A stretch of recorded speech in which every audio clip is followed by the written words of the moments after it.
Praise the lord. ప్రభుతో ప్రతిదినం అనే యొక్క ఆడియో డివోషన్స్ ద్వారా మిమ్మల్ని కలుసుకున్నటకు నాకు చాలా సంతోషంగా ఉంది. ప్రియులారా, ప్రభు కృపను బట్టి బాగున్నారు కదూ. ఈరోజు అంశము దేవుణ్ణి వెతికే ఉత్తమ మార్గములు.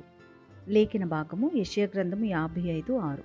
యెహోవా మీకు దొరుకు కాలమందు ఆయన్ను వెతుకుడి, ఆయన సమీపములో ఉండగా ఆయన్ను వేడుకొనుడి.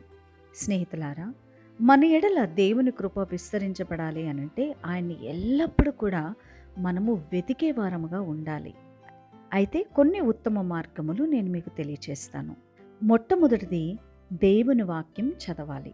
దేవుని యొక్క వాక్యాన్ని చదవడం మరియు ప్రతిరోజు కొన్ని వచనాలు ధ్యానించడం దేవుని గురించి తెలుసుకోవడానికి ఒక ముఖ్యమైన మార్గం.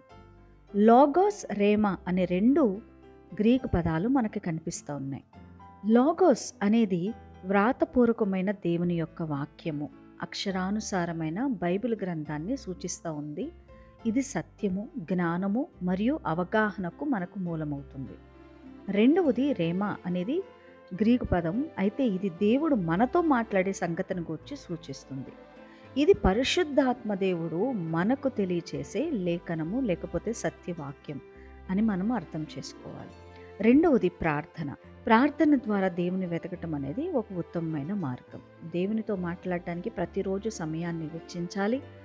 మరియు మన అవసరతలు, మన చింతలు, మనకున్న ప్రతి ఒక్క అక్కర ప్రభు పాదాల దగ్గర పెట్టి ప్రభు యొక్క సన్నిధిని వెతికితే ఖచ్చితంగా దేవుడు మనకు జవాబు ఇస్తాడు. మూడవదిగా ఆరాధన చేయటం ద్వారా మన జీవితంలో యేసయ్య చేసిన ప్రతి ఒక్క అద్భుతమైన కార్యాలను బట్టి కృతజ్ఞతాస్తుతులు మనము చెల్లించాలి. నాలుగవది ఆజ్ఞలు పాటించటంలో, దేవుని వెతకడంలో ఆయన ఆజ్ఞలు పాటించడం అనేది చాలా చాలా అవసరం స్నేహితులారా. కాబట్టి దేవుని వాక్యాన్ని అనుసరించడం, ఆయన దృష్టిలో సరైనది చేయటం, దేవుని యొక్క చిత్తాన్ని మన జీవితంలో జరిగించుకోవటం అనేది చాలా ప్రాముఖ్యమైనది.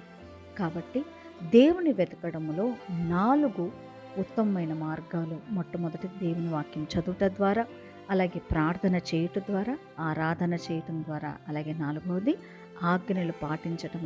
యెహోవా మీకు దొరుకు కాలముందు ఆయన వెతుకుడి, ఆయన సమీపములో ఉండగా ఆయన్ను వేడుకునుండి. చిన్న ప్రార్థన.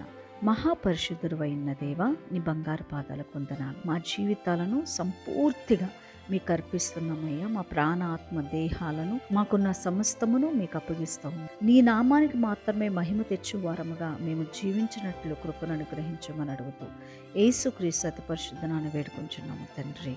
ఆమేన్.